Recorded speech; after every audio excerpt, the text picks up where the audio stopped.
Pope Francis is back at the Vatican after attending the Catholic World Youth Day rally in Panama. Our Seth Doane traveled with the Pope as he discussed the church's upcoming summit on sexual abuse as well as conflict in Venezuela.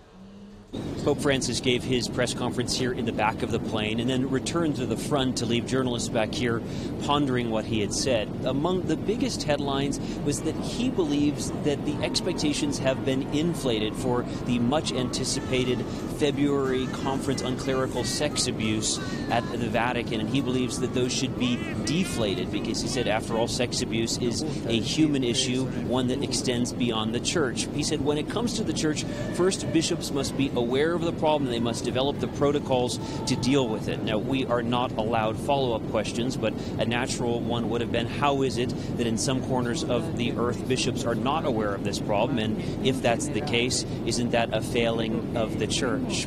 The Pope also reaffirmed several positions that are widely known within the Catholic Church, but he spoke out very strongly against abortion, though he did acknowledge some difficult conversations he'd had in the confessional and also talked about the pain that women go through.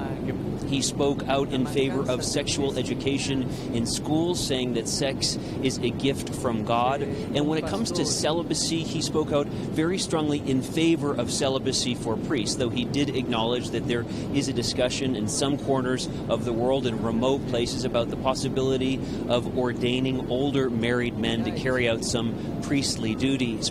On the situation in Venezuela, he was very clear not to take sides, but he said he stood with the suffering and was terrified of a bloodbath.